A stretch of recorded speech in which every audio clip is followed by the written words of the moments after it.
gotta find.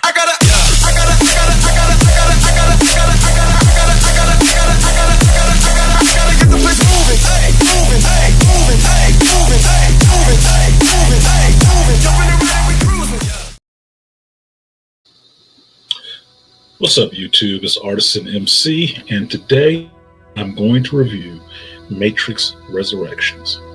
Now, as you guys know, I was very critical of this movie, seeing it in the theaters for the first time. So much so that I ended up doing an hour-long reaction video about it, and recommending that you guys not watch this movie, or at least not pay to watch it. I stand by those words. Because although I saw it on a Thursday, I went back and tried to watch it again on a Friday. And truth be told, within 5 minutes or so, I fell asleep, which is the common narrative I've heard from people who have tried to watch it at home, that they fall asleep on the movie, which seems amazing to me since this is supposed to be an action movie. Now, upon my second attempt to watch the movie for this second time, I did this only because I wanted to make some good notes for you guys and give you something more than my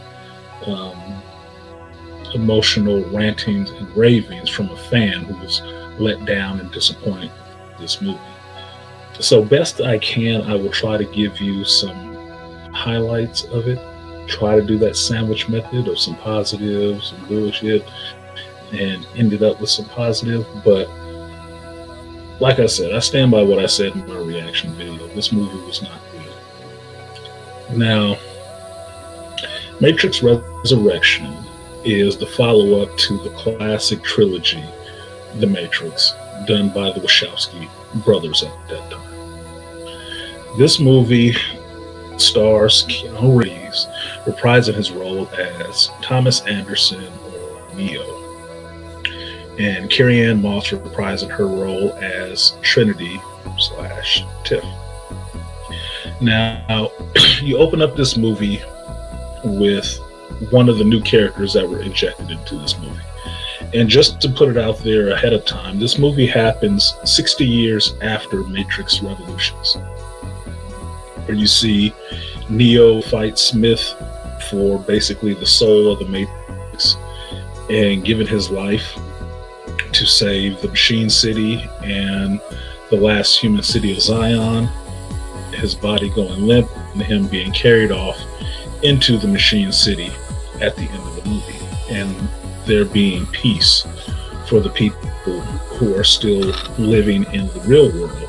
And for the people who want to escape the Matrix, they are allowed the ability to leave the Matrix, so to speak.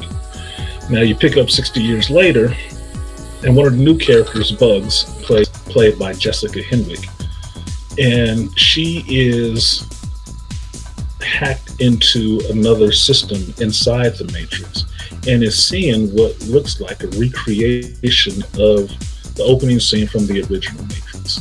Now, right off the bat, this strikes me as a little odd, but an interesting way to start the movie, in a sense that you're starting the movie the same way you started the first movie, but in this one you're pulled back a bit and you're in the role of Bugs, being the voyeur to an event you've already actually seen as the audience. Now, of course, there's different characters in there, but it plays out somewhat the same, but some things are different, just like the character Bugs is noticing. Some things are different.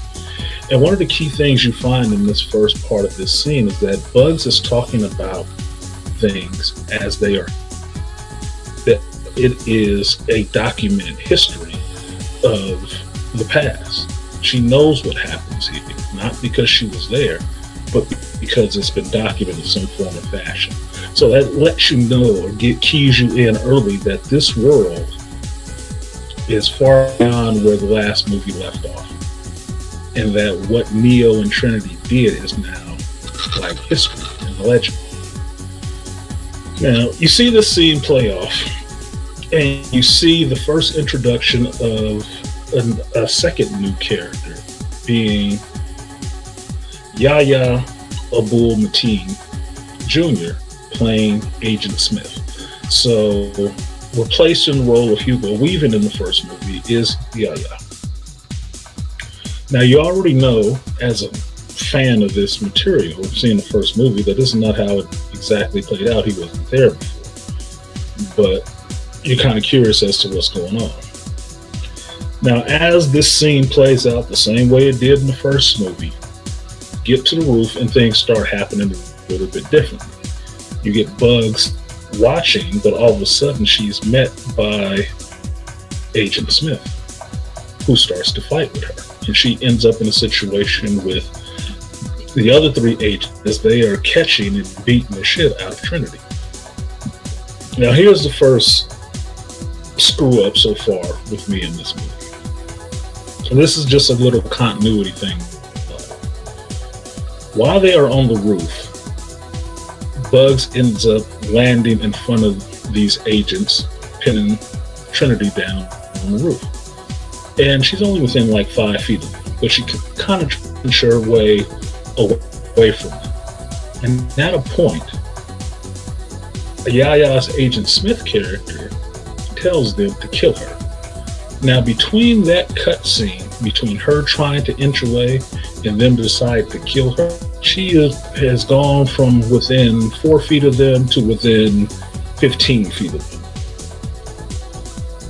These agents and the police officers with them pull out their weapons, and one of which has an automatic weapon, and they start shooting at this character that is really close to them and completely missing. Now, I know I'm watching a movie.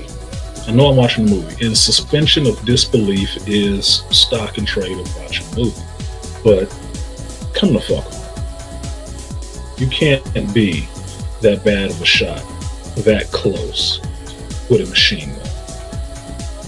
There is no way. She's not even moving fast.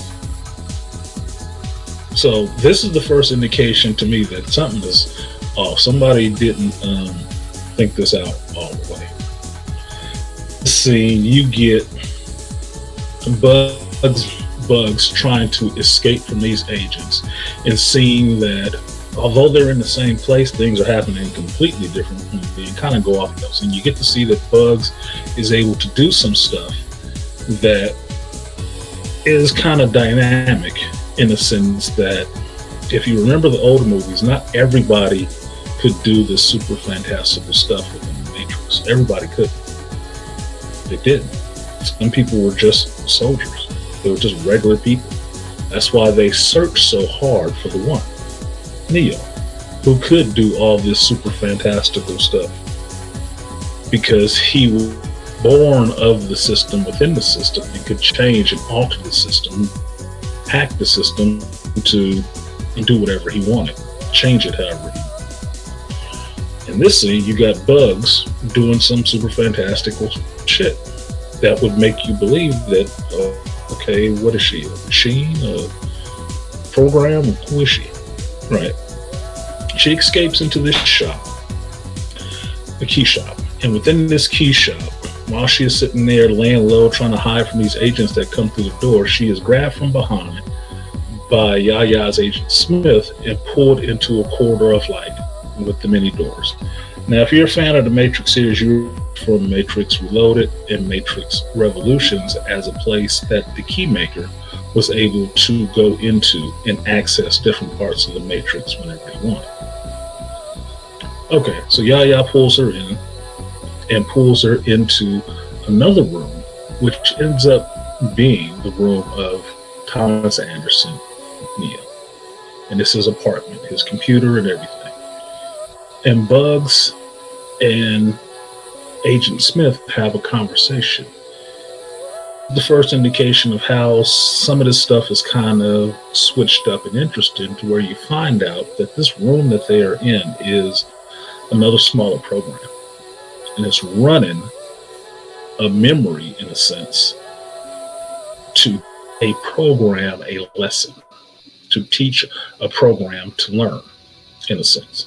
Think the end of War Games, how the computer had to keep going through these simulations. This room, this area is just that. This modal is just that. It's a teaching sim, basically, for a program to learn. And the program that's within this, which is discovered, is the Agent Smith program, played by Yahya Mateen, who ends up being Morpheus. He in himself is a program of Morpheus mixed with Agent Smith. And he has been trapped in this mold to learn who he is, in a sense, and understand who he was.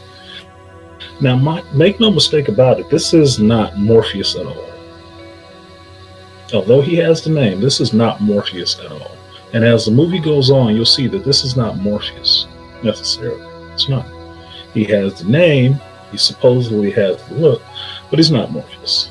Reason being is that this program is just that, a program. And it's made up by Thomas Anderson, who is Keanu Reeves' character, Neo, in the real world, or in the Matrix. And within the Matrix, he is a game designer who designed one of the most popular games ever, The Matrix. Okay, interesting. And because of the popularity of that game, Thomas Anderson became a little bit suicidal, tried to kill himself. And so bringing him back and getting his senses back, he is working on the new game, Binary, but he keeps going back to the old game, The Matrix, because he keeps having flashes in his mind of things that happen in the game. But for him, it doesn't seem like it's totally real, right? And what you find out is that Thomas Anderson created this model and this program from these memories that he was having. Memories of Morpheus, memories of Agent Smith, and combined them together in this program for this program to learn who it was. Morpheus. So at this point, this is where you get the introduction of Neo, or Thomas Anderson. At this point, he's just Thomas Anderson. And at this point, you get the understanding that this person is a little bit tortured because he has doubted his reality a little bit and is sad with the success of his game. He is under pressure to actually deliver the new game, and he's not making any headway. And you get to meet his co-workers, who in turn sends him up to meet his boss, and then you get to meet his boss. And from here, this is what gets into the really meta part of this movie. And I will say this just on the whole. This is basically two movies. It's basically two movies. The first movie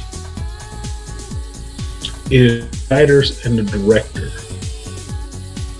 really wanting to get at the studio and the studio heads and I don't know, board of directors or whoever, who decided there needed to be a fourth Matrix movie. And they weren't happy about it. So they took their opportunity with the power of the pen to write dialogue and very meta references to their dealings with these people. Most of this movie is that. A bunch of bitchy people complaining about the success that they garnered from their earlier movies. Okay. Second part of it is a sliver of a new idea that might have been a little bit interesting if you made the whole movie about them.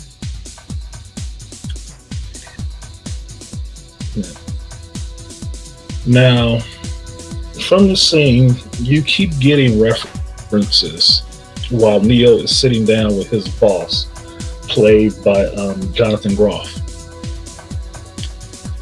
that he keeps making references like Agent Smith, keeps making Smith references. So much so that in his office, while he's looking out the window, there's a bus behind him. And the bus behind him is like a pewter statue of Agent Smith being punched by Neo from Matrix Revolutions. It is. That's probably an actual set piece, a set model from that movie. Now, they sit down and have a conversation, and person's boss tells him that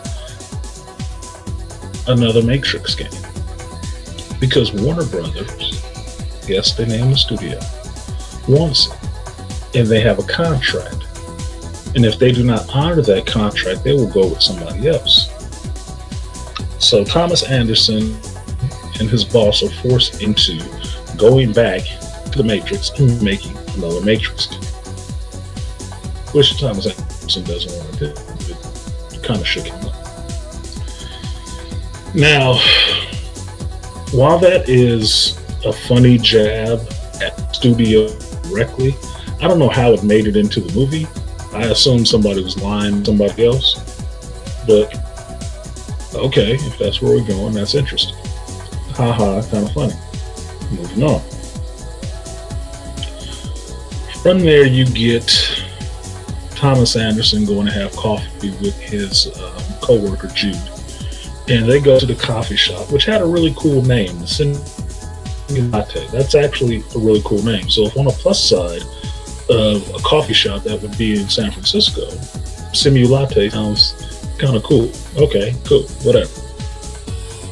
Bonus point. Now, in this coffee shop, Jude and Thomas are having a conversation, and Thomas's attention is drawn to the door, and through the door walks Carrie Moss as the character Tiff. And it turns out that Thomas Anderson comes here every day to watch this woman come into this coffee shop every day. And he's just drawn to her. At this scene, you have his co-worker Jude being an ass, or rude, if you would like, and really going up and speaking to her because he recognizes that Thomas always, fixates on her. So he goes up and talks to her, introduces himself, and while Thomas comes up to stop Jude from making a complete ass of himself and embarrassing him, he ends up meeting Tiffany. And this is where you get the scene of them shaking hands and her saying that, have we met? Because there's a familiarity there. Now this is what goes into a conversation that me and BGS had not too long ago on my show, Shop Talk Live, talking about the Matrix. And one of the ideas I had was that these people just got plugged back into the machine. They just put their bodies back into the machine. That's all they did. Because by the end of Revolutions, you knew the Matrix went on. It didn't stop. It continued. It's just people who wanted to leave got to leave. That's what peace was. So the fact that these two people are in a program, now they're in the Matrix. Things are different, and they kind of have an inkling of recognition with each other, but don't know what it is, means that something has gone awry with him. Neo doesn't know who he is. Trinity doesn't know who she is. We as an audience know who they are, but the characters don't know. They just feel something intrinsically that's kind of off. Now, just to skip ahead a little bit, because I don't want to give you a blow-by-blow of this, because I will be talking about this movie in depth come Sunday. But through some other maneuvering, you get to meet the character of the Analyst. And this character is played by Neil Patrick Harris as Thomas Anderson's therapist, basically, or psychiatrist. Why they call him the Analyst in this and not his therapist or psychiatrist is a wonder to me, but you find out that the Analyst has been given Thomas Anderson medication and has been talking to him about his looseness or his loss of grip on reality, and how at times his anxiety and whatever kicks in and he starts seeing the world not as the real world but as memories from his game, because he pulled too much on his real life to make this game. So he's having a problem differentiating between what is real and what is not. And the analyst is there to help him because of his previous suicide attempt. Now, on his face, this is actually really interesting to me because it gets into the headspace of understanding how do you discern what is actually real. From a certain perspective, everybody is crazy. And from another perspective, nothing is actually real. The fact that this character who has made this great work of art cannot differentiate between the real world and the world he created is interesting to me, because mental health and how you perceive the world is of interest to me.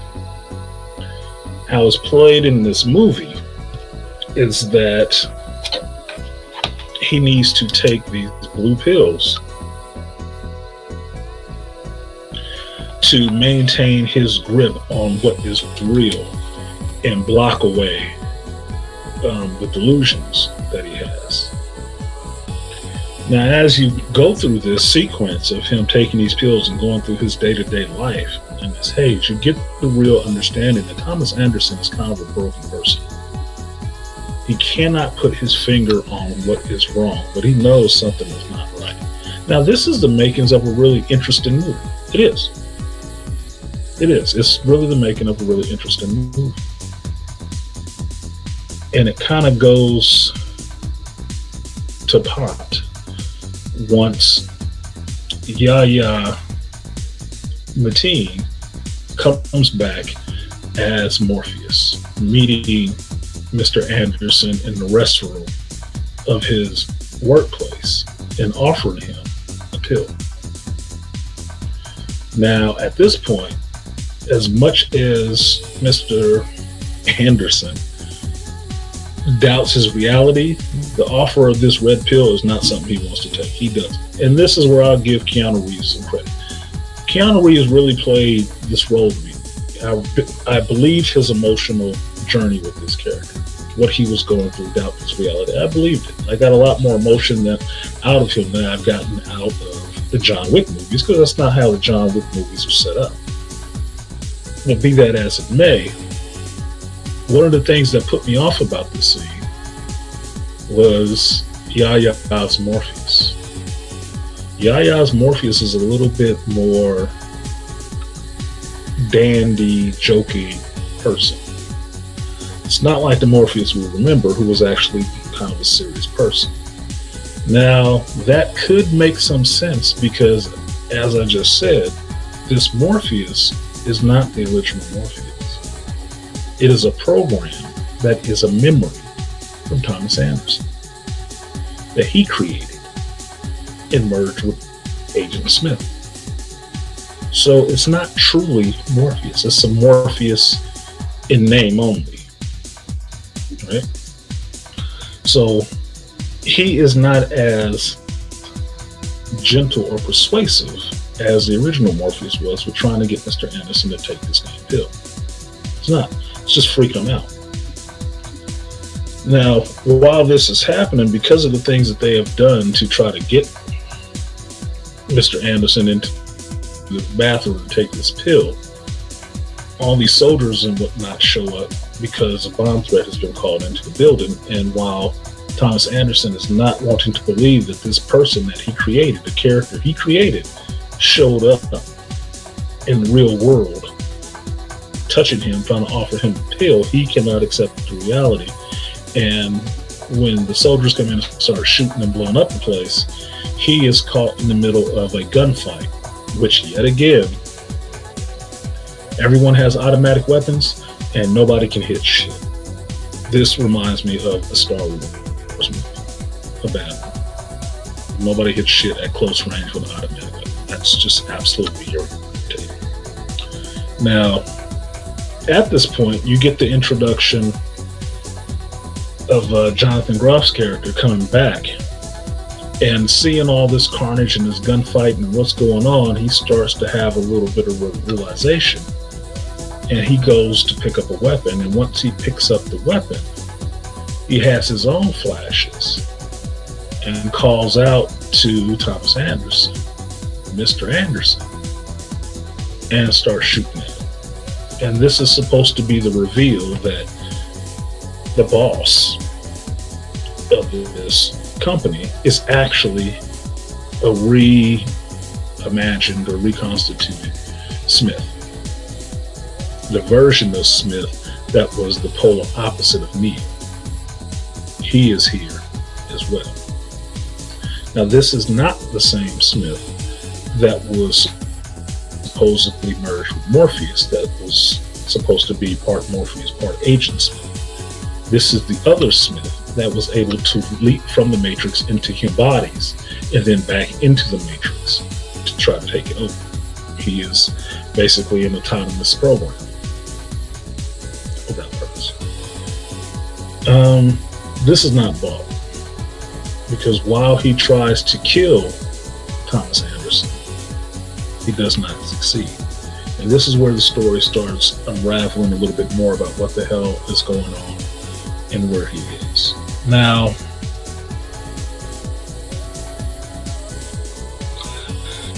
through some maneuvering, just to try, I want to keep this short because I really don't like talking about all this, but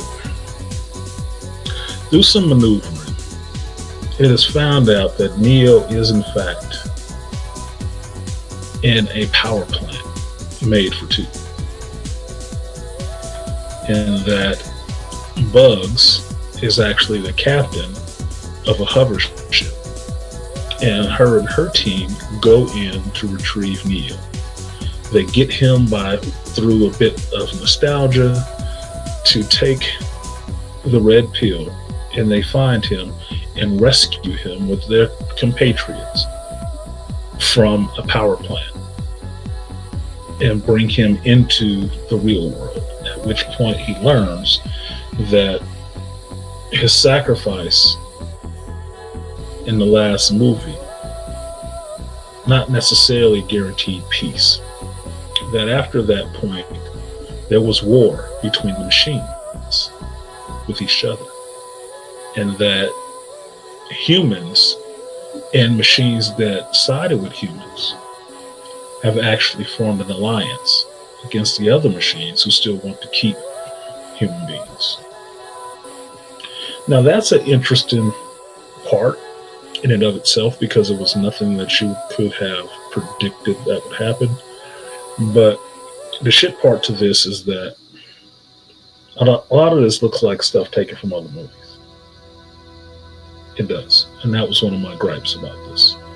Up until this point, there was a lot of scenes that were regurgitated, even to the extent of using footage from the original movies in this one. That did not impress me. It didn't impress me. It was kind of upsetting, because one of my fears going into this movie was that everything was going to be rehashed, and that's what I thought from watching the trailer.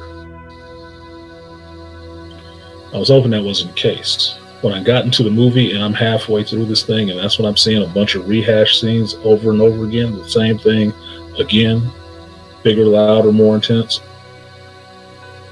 I was not happy. Now,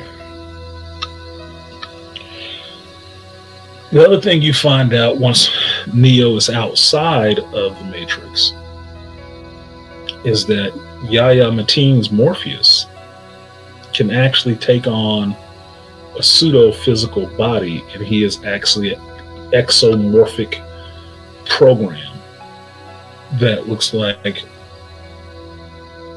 a bunch of beads together. Basically, think of it as a bunch of small sentinels forming a solid shape.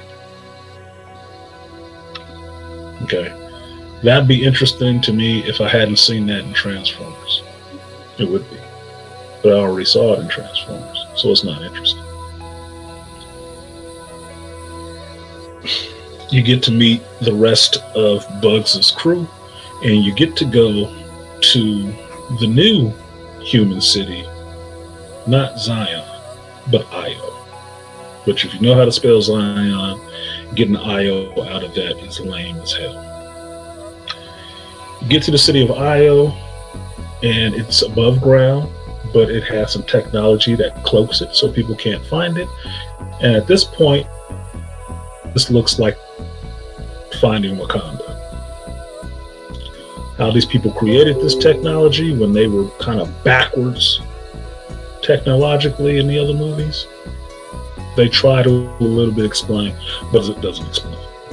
Not really. You get into this city, and Neo gets to meet the general, the one who's running this whole city of Io, and we come to find an old friend in the form of General Niobe. That's right, Jada Pinkett Smith reprises her role as an older, 60 years later version of Niobe. Now, at this point, this would have been a surprise had I not watched the Matrix premiere, the US premiere. And when I finally turned it on, Jada Pinkett Smith was the one that was on. I didn't know she was in the movie until that moment. And that was a day before I actually went to see it. So that wasn't a surprise. I don't have anything against the Niobe character. I liked her in the video game. She was all right in the movie, right? This one gets into being more like her, the dude that she was with in the last movie, which was Commander Locke, who was kind of an asshole, major asshole. And by the end of Revolution, she goes back to Morpheus. Something changes, but some things never do, right? And through her eyes, you get to find out what was the fate of everybody in Zion, because Neo wants to understand what happened. And through Niobe's telling, you find out that Morpheus, believing in Neo and believing that the peace would hold, kept everybody in Zion, and everybody in Zion ended up dying.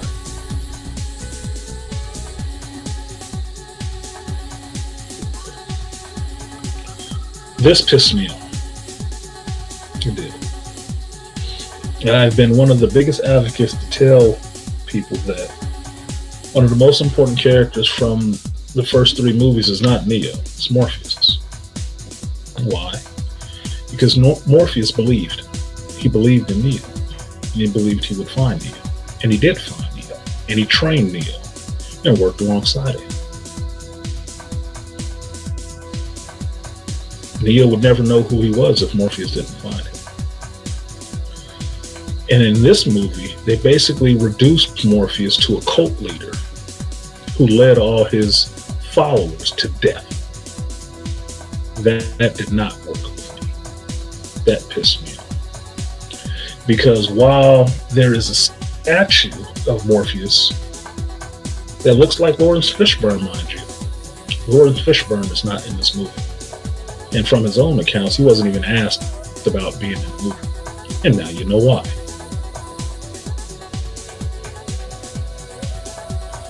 Now, from this point, you find out that what was going on with the machines, who is the new power, who took over after the architect. And it was the analyst, played by Neil Patrick Harris.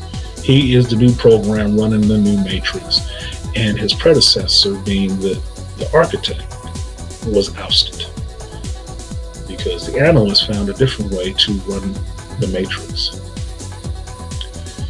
And since Neo knows he needs to go back into the Matrix because he wants to rescue Trinity, and going back into the Matrix, he was forced into a confrontation, he is forced into a confrontation with the analyst, who reveals the whole plot.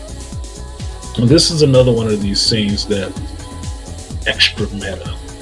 where a lot of the analyst's dialogue in this movie is the director, in a sense.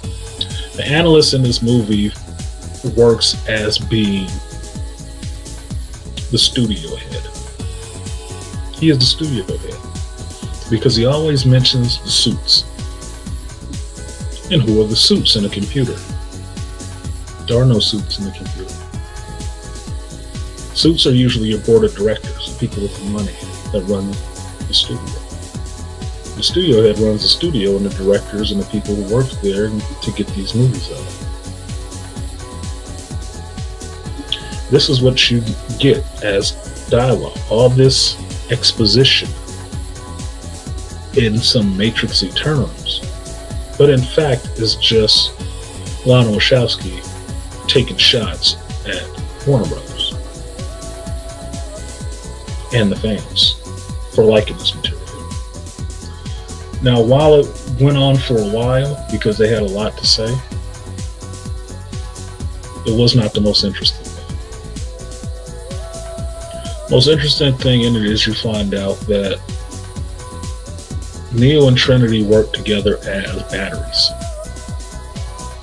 And by keeping the two of them close together, they provide a lot of power for the power plants, for the machines. And so the place where they rescued Neo from, Trinity was also there, in a pod adjacent to his own.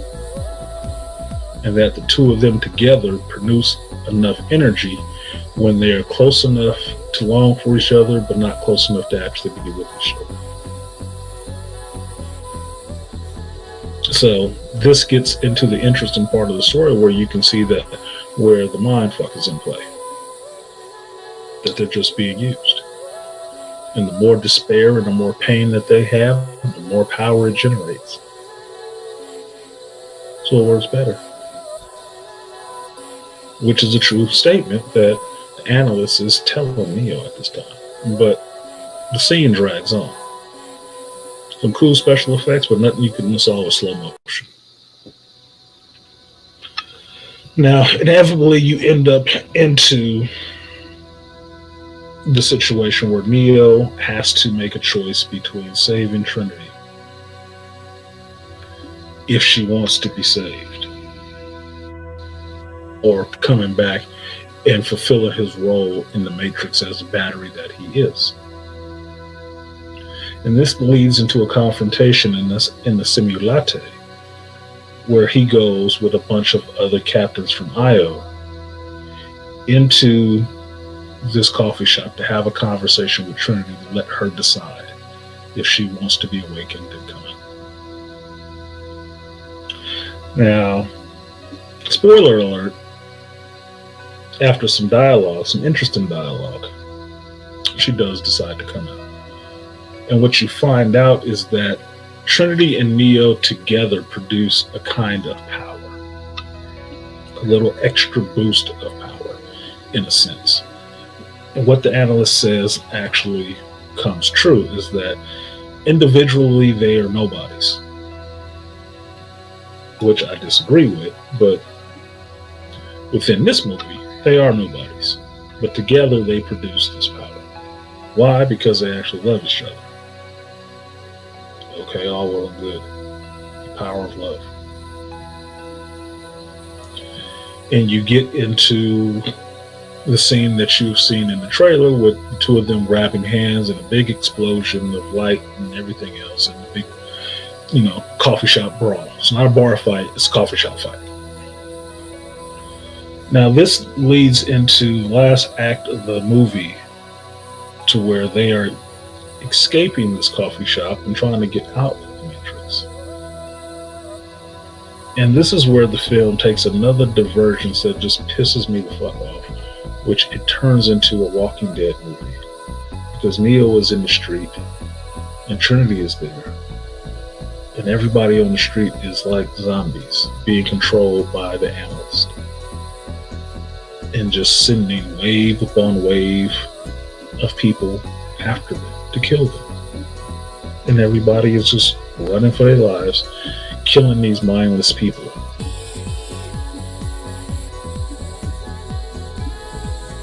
Okay, I thought I was watching science fiction, but apparently it just turned into a zombie movie. Now this kind of blows to me, because you have Trinity and Neo riding around on a motorcycle, and all Neo is able to do is put up shields. So basically, at the end of this movie, I get Snowflake in a safe space.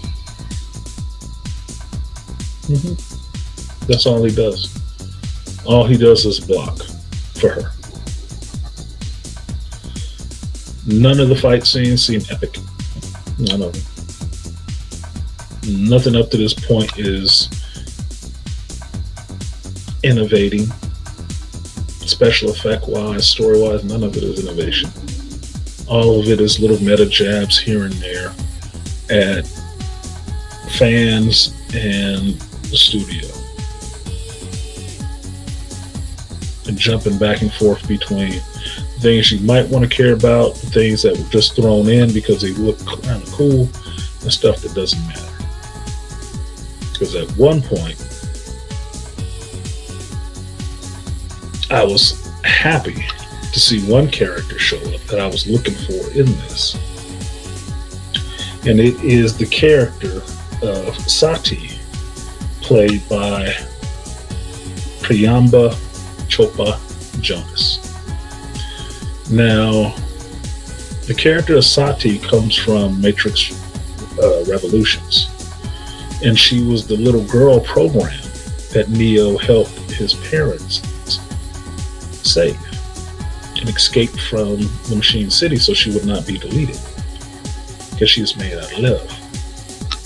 And by the end of Revolution, she's with the Oracle and Seraph, and she creates a rainbow sky in honor of Neo's sacrifice for all of the Matrix, or all of the inhabitants of the Matrix, machines and humans. In this movie, she's all grown up and works with bugs to rescue Trinity from the power plant. She shows up looking like a blue manatee. And at this point, when this thing showed up, it looked so unlike anything else in the movie, I thought I was watching The Abyss. Swear to God, I thought I was watching The Abyss. Another movie stuck into this. Now, beyond that final fight, you get Neo and Trinity running up to a tall building trying to escape. And you get the scene where Neo and Trinity are on the roof. There's two helicopters there accosting them. Neo blocks rockets, and Neo and Trinity have a moment, and they jump off the roof, with Neo trying to fly away. In which case comes down to the most irritating part of the movie that most people can really get pissed off about. I just took it as, what the fuck, is they jump off the roof, they do not fly. Neo cannot fly. Trinity catches them. Trinity can fly. Now this is the part to me that really just made me say, well, what the fuck? Because story-wise, just for the last three movies, Trinity wasn't special. She wasn't. Trinity's special ability throughout the first three movies was that if she set her mind to doing something, she was going to get that shit done. She was no bones about business, and she loved Neo and believed in Neo.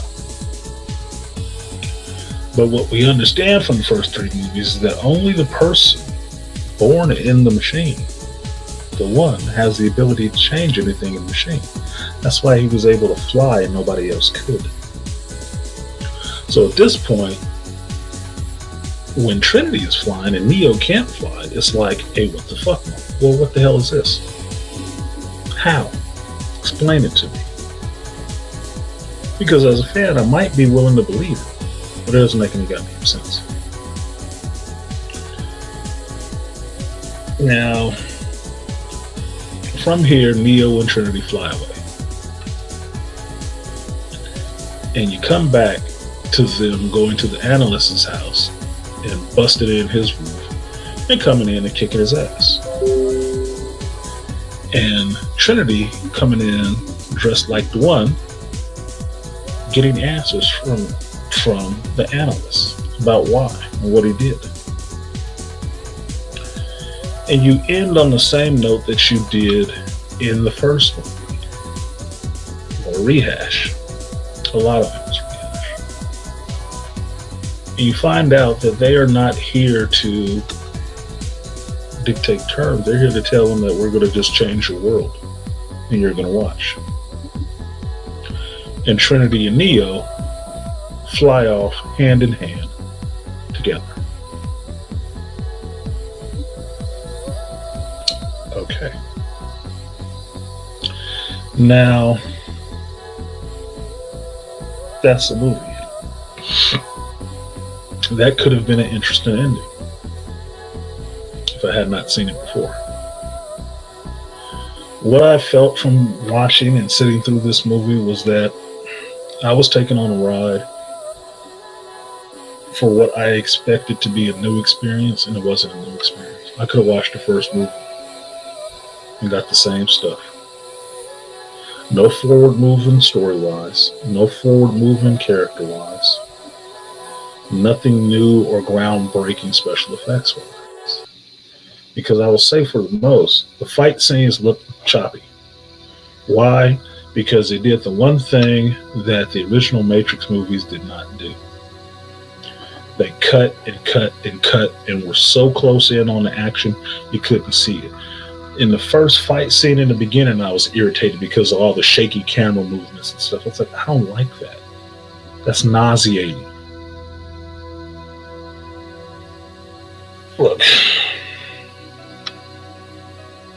the last affront to this movie was in the soundtrack, which was more dirge music.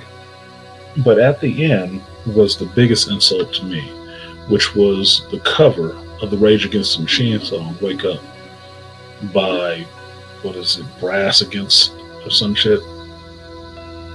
And they don't sound good. They don't sound good at all. And that's what I felt like. It was another insult, that everything just had to be switched up to be more women-centric. Which I never saw a problem with the first Matrix, with the female characters, because the female characters were powerful. Trinity is one of those characters, isn't it? But that's not what I got. I got Neo becoming the background character to Trinity. I got Yahya Mateen in the movie supposed to be Morpheus, and he's background and hardly seen most of the time. And when he is on the screen, he's not acting like Morpheus. I got Jonathan Groff in the movie supposed to be Agent Smith, but he has none of the cadence down, none of the delivery down. I mean, Jesus. They could have got the dude from Matrix Reloaded, who was supposed to be Bane, controlled by Smith. He had a better performance playing like Hugo Weaving Smith than this dude did. This guy gave me nothing. Nothing. And it's nothing against him. It's the material. And I usually say this. Actors' job is to memorize their lines, bring some emotion to the character, and hit their marks. It's the writers and the director's job to get that performance out of you. If the material sucks, it ain't on the actor. It's on who wrote it or who directed that piece of shit. And for me, this was a piece of shit. I left the movie disappointed. Not confused, insulted, not confused. Because a lot of the stuff that's in there, I understand how it's going to play afterwards. That if you say you didn't get it, oh, it's just over your head. You're too dumb to understand it. And I don't like people condescending to me. In real life or a fucking movie. No, don't condescend to me. This story made no sense. It was stupid. I could call it a cash grab if this person didn't already make a ton of money off the 3 previous films, the video games, and the damn animations. Not to mention they pushing a new video game.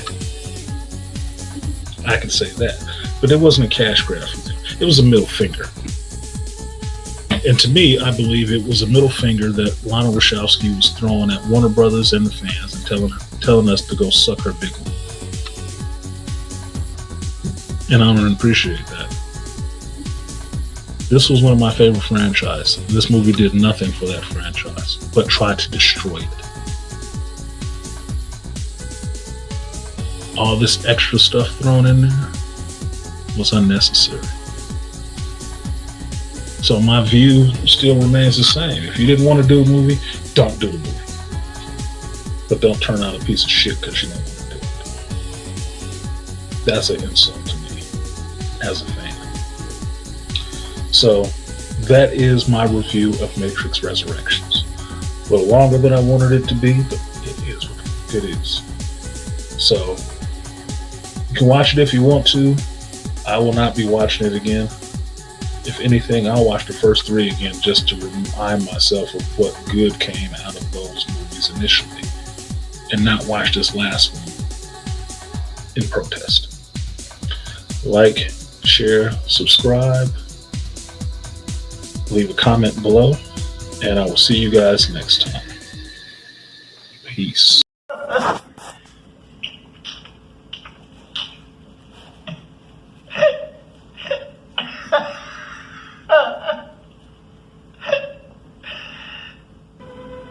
You want to talk to me? Think you're awake, but it's all an illusion.